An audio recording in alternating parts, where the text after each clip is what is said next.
Well, I chose this particular film because it was one of the most exciting films I had ever seen. And I saw it when it first came out in 1958, 59, and it enthralled me. It combined everything I believed in. It had drama, and it had movement. It had style, and it had idealism.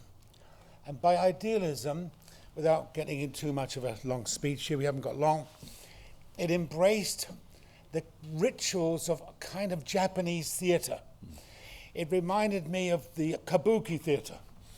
And I thought a film that is so theatrical, has such a dynamism, and also embraces a very simple, a very compelling philosophy of the samurai. And what a samurai is to me, which is expressed in this unique film. He is a hero who has dedicated himself purely to the service of his society, to his master, whom he will die for. And this kind of dedication, which creates, in a way, in the samurai, a heroic disposition, is something that is so compelling to a young person.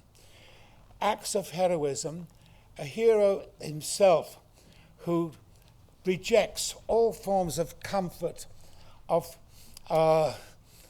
personal need, personal vanity, personal acquisition, because you're serving something beyond your personal greed and need, which is so exciting and it's so inspiring. So that's why I chose the film. That was a great answer. And you've just, I'm just going to throw this away now. You've just answered about 7 or 8 questions Okay. here. I'll talk a little bit about Free Association, which was the first volume of memoir that you wrote. And one of the pleasures of reading that, in the way that you move back and forth in time, is the constant reference to a cinema that you attend, a Troxy, going with your mother to there was one on Commercial Road that I can't remember the time. Palaceum, yeah. Palaceum. And also actually saying in the book, going to see Kurosawa at the Everyman. Throughout the book, you have such voraciousness and appetite for life. I'm just curious, amongst all the many films that you went to see at these cinemas, how different Kurosawa's films felt at the time. Was it a kind of revolution that you were witnessing with his films? Well, what I felt, what struck me about the film was the incredible dynamism in the style of it, was the beautiful choreography, was the dynamism of the samurai warrior, his movement, his battle scenes, his riding. There's a scene in the film when they're caught by 2 of the enemies, the authorities of the enemy, the soldiers, and he has to capture them or kill them before they reveal where the princess is hiding, because the story is about a soldier or a samurai hero who is trying to rescue the princess from a country. There's been civil war in Japan. You probably know the story yourselves. And they're forced to escape and go to a safe haven. And the general, played by the remarkable Toshiro Mifune, there is no actor like him, he inspired me. This man who was part athlete, part actor, part samurai, part kabuki, he was a combination of all things that I tried and wanted to aspire to as an actor.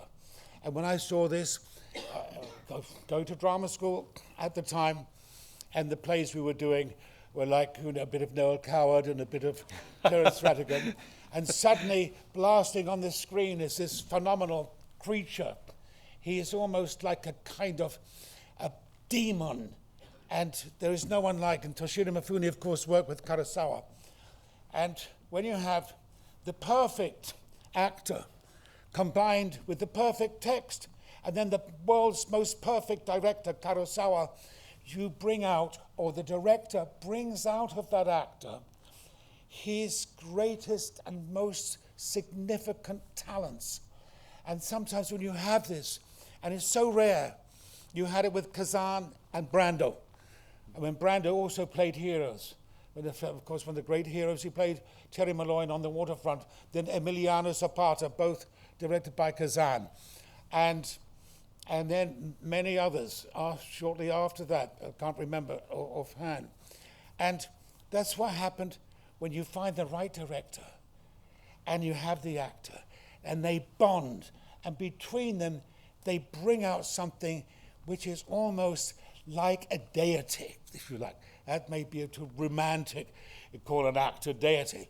But sometimes an actor can channel the things we feel, the things that frustrate us. You know, we live in society where modest people, we want to have a good living, we want to be successful, we want to give ourselves our little treasures, and maybe we're obsessed with whether we should get this iPhone or this iPad and all the little things and all the trivia. So when we see a hero that's been developed by Kurosawa or Kazan or even Scorsese, what it does, it unlocks something in you because you've lived this kind of tepid life, told that, oh, it's best to make money or get a lot of money or try and be, successful. But then you see this and something that's inside you that's buried deep and you haven't felt it. You've read a few books, sometimes you're moved, but in the younger person there's something inside you and that suddenly it opens up and you think, God, this is what you should live for. This is how you should be. Should be your values, not a greedy, mercenary, kind of creepy like this guy who's running the FIFA football thing. You even see in his face this greedy, ugly, sniveling, spineless, wimpy, making excuses, saying he didn't know that all his colleagues and workers were thieving, having their hands in the till. So this is what this amazing film does. It shows you these common gutter snipe thieves wanting the gold, and then along comes Toshiro Mifune, the great hero, protecting the girl. The girl is a princess, and that is a lovely, lovely portrayal. Very emancipated woman, a very, very clever actress. But she's been spoiled, she's been cajoled, she's been nurtured, but now she has to escape. And she is no longer a princess, so she dresses up to impersonate a peasant. And suddenly, going through the countryside, escaping from the enemies, having to hide, she suddenly looks at people. She sees for the first time the poor, the downtrodden, the down and outs that live up just behind the National Theatre, And she feels for them, and she awakes. And it shows that for her is this fantastic part of the film, her awakening, when she goes into the forest and they're carrying the gold, the treasures that are rightly theirs, going to another country for safety. And they put it in pieces of wood. And she gets involved in this wood festival. And she hears the music of the working people, the common people, the farmers, the workers, the peasants. And this music is so beautiful. I've never forgotten all my life.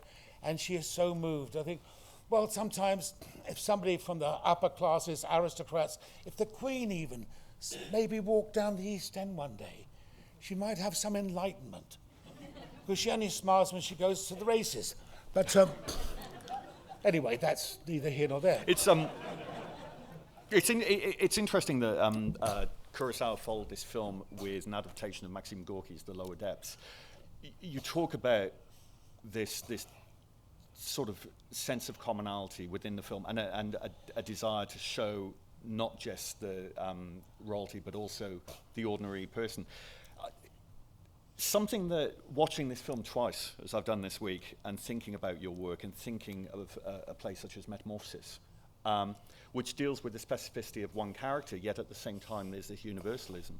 And that's what strikes me about Kurosawa's work in this one as well, this film we're about to see as well, is that you do have very, very well-drawn characters, but Kurosawa always seems at pains to constantly underpin every drama with this ability to speak to everyone and talk about the larger issues at hand. And I was wondering again, is that something that sort of tapped into your love of it. Well, absolutely. He seemed to have a particularly unique vision. And he had this sense that he wanted his drama not only to touch the world, inspire them, but also to move them so deeply that it could change society. And I think he did that most brilliantly in the Seven Samurai. And again, with Toshiro Mifune, he was playing the kind of Joker clown. But he had this tale of 7 men who, for a small bowl of rice, just to have work, ex-samurais, would go and defend the village, the poor people, with their lives and dying for them. This seemed very much of Kurosawa's kind of philosophy, and is repeated in a lot of his films.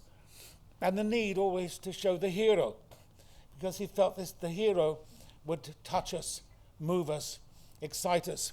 And I've always been fascinated by the cult of the hero. And it is said in books on Kurosawa that he was influenced in a way by John Ford, his films like Stagecoach. And I thought to myself, having seen John Ford, very interesting westerns, but I thought Kurosawa was 100 times beyond this. But it might have just stimulated him, the western. And curiously, in America, the western epitomized the hero. It showed the man thinking, working, struggling for something beyond himself. And we had the early western heroes who did that, people like Kirk Douglas, and now, of course, Clint Eastwood. And this hero, the western hero, it always somehow touches us, inspires us. We need the hero. And we've had heroes in all the nations where we had the Italians, like Sergio Leone, and we've had, of course, the Italian heroes in the realistic films of the 50s with Vittorio De Sica, like Bicycle Thieves and Miracle in Milan. These films moved us. The only nation, paradoxically, and I was thinking this, that has an absence of heroes is Britain. We have a surfeit of villains. We celebrate villains. We love, Hannibal Lecter, and somehow it seems when society is defunct, it creates drama, movies, TV about the defunct and dresses them, and so they become villains, and we love the villains, the gangsters, the killers. But for Kurosawa, this was never, ever part of his stimulus. I thought a good definition of the English was David Remnick, the editor of The New Yorker, who said, Britain, and particularly England, is the only country that feels a sense of schadenfreude towards itself. Oh, yeah, very good. Just thinking about this idea of heroes, the other thing that I enjoy going back to Kurosawa films time and time again is that they are great heroes, but they are flawed heroes. He's not willing to go with this Manichean presentation. And the Japanese title of this film is actually called The Three Villains of the Hidden Fortress. It's almost a provocation, it feels, to ask us how we respond and how we relate to these characters. Well, I think that's an odd title, The Three Villains, because when there's the 2 villains, he's showing the underclass, the underprivileged, the people who are scrapping around and trying to kind of hustle a living, and you're showing the general who's hardly really a villain. They don't know what he means.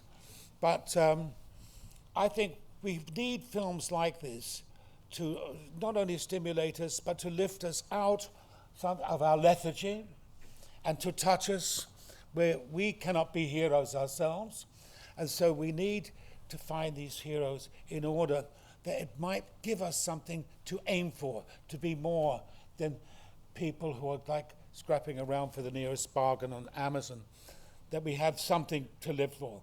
Now, I've always loved heroes, and I love the early American heroes who were comic heroes, because then in the early days we didn't have heroes, we had comedians. And Charlie Chaplin, Buster Keaton, Laurel and Hardy, these were great and fantastic heroes. And paradoxically, Charlie Chaplin turned from comic hero to a real one when made The Great Dictator, the spoof on Hitler. And so I think this is don't want to talk too much because it's getting a bit on, and it's a longish film. I've got one last thing, just about cinema generally, and talking about this idea of heroes. I found an interview with you from 2012 in the newspaper, if you can call it that, Metro. And you mentioned 5 films that you love. There's the Godfrey Reggio's documentary Koyanis Katsi, but outside that, you referenced the 1950 Cyrano de Bergerac, Kurosawa's Throne of Blood, Fellini's La Strada, and William Wyler's Carrie from 1953 with Laurence Olivier in it. You've also done a superb stage adaptation of On the Waterfront. All those films are 1950s films. This is 1958. Do you feel that contemporary cinema has perhaps stalled? No, I don't think so, but I think it's so important that we don't forget some of the greats. And now with the kind of modern technology in film, and now in the 3D and everything, and even in black and white, we're tending to forget some of the great heroes and the great actors of the past. So it's good to remind us. And so nobody knows now about Cyrano de Bergerac. They know Gérard Depardieu doing the film, a very big, glossy, expensive film of Cyrano, but he wasn't a tenth as brilliant as José Ferrer, whose performance of Cyrano is one of the most spellbinding performances ever to see on film. And so it's great that we remind ourselves and reintroduce those wonderful old films, and even Carrie with Laurence Olivier, seeing him. And he was another, for me, a hero, seeing him play Othello on stage and on film. And his Henry V on film has never been matched, even by Kenneth Branagh struggling to do it. But that's what we loved. We love the hero, and I think this film is the epitome of a hero. Now, with this kind of film, people come back to it.